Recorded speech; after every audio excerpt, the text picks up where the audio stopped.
Assalamualaikum warahmatullahi wabarakatuh. Saudara-saudara sekalian, ada satu kutipan yang diambil oleh Imam An-Nawawi dalam karyanya, kitabnya Syu'bul Iman, Syarah min Qami'ut Tughyan Syu'bul Iman. Beliau mengutip satu hadis dari Rasulullah yang pesan penting dari hadis ini adalah sebenarnya berbicara tentang pentingnya cinta kepada Nabi.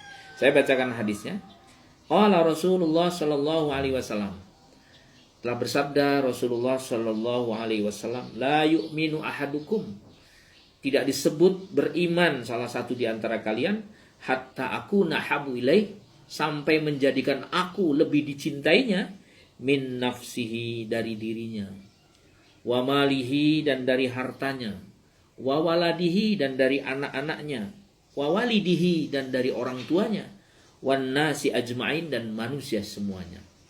Saudara-saudara sekalian, apa makna hadis ini? Pesan pentingnya. Pesan pentingnya adalah bahwa, kata Nabi, seseorang disebut memiliki iman yang benar kalau dia sudah menempatkan Nabi, menempatkan cintanya kepada Nabi melebihi dari cintanya kepada hartanya, kepada dirinya, kepada anaknya, dan kepada orang tuanya, dan kepada semua manusia.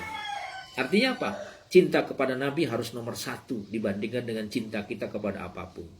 Baru iman seseorang itu dianggap sempurna. Saudara-saudara sekalian, kenapa Nabi memerintahkan kita untuk mencintai beliau?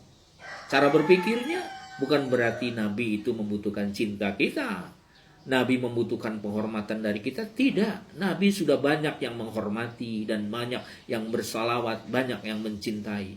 Makhluk yang ada di langit mencintai Nabi. Bahkan Allah secara tegas menyatakan bersalawat dan mencintai Nabi. Lalu kenapa Nabi memerintahkan kita untuk mencintai Nabi? Cara berpikirnya menurut saya adalah, ketika kita mencintai Nabi, ketika kita bersalawat kepada Nabi, ketika kita menghormati Nabi, itu artinya kita sedang menghadirkan keberkahan dalam kehidupan kita. Atau bahasa yang lebih singkat, keberkahan Allah akan turun dalam kehidupan kita ketika kita mengungkapkan cinta dan kasih sayang serta salawat kita kepada Nabi Shallallahu Alaihi Wasallam. Jadi kalau begitu, siapa yang membutuhkan cinta? Kita yang membutuhkan Nabi, bukan Nabi yang membutuhkan cinta.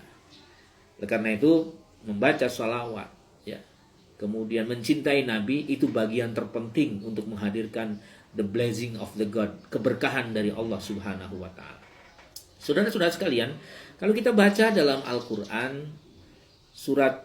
jumlah surat yang 114, 30 juz dan 6.666 ayat satu kaul, bahkan ditambah lagi ada 110.000 kosakata kurang lebih. Itu ternyata hampir semua surat diawali dengan ajaran tentang cinta dan kasih sayang.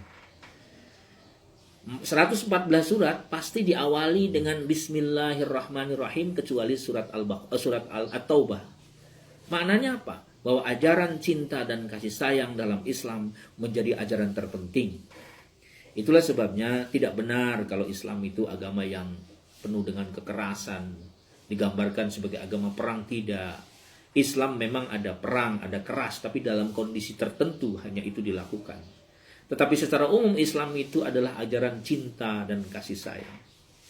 Saudara-saudara sekalian, kalau kita baca dalam surat Al-Ahzab, kalau tidak salah, innallaha wa malaikatahu yusholluna 'alan nabi. Sesungguhnya Allah dan malaikat-malaikatnya itu mencintai Nabi, bersolawat kepada Nabi. Allah dan malaikatnya saja mencintai Nabi, bersalawat kepada Nabi, apalagi kita. Artinya apa? Begitu pentingnya cinta kita kepada Nabi Shallallahu Alaihi Wasallam. Saudara-saudara sekalian, sekali lagi, ajaran cinta dalam Islam sangat luar biasa. Kalau kita pahami, banyak cinta bisa membuat orang sangat bahagia, dan cinta bisa membuat orang sangat menderita. Allah menciptakan surga karena cintanya. Adam menangis ketika diusir dari surga, bertahun-tahun dia menangis. Kenapa? Adam menangis karena kehilangan cinta dari Allah Subhanahu wa taala. Iblis terkutuk selama-lamanya. Kenapa? Karena kehilangan cinta dari Allah Subhanahu wa taala.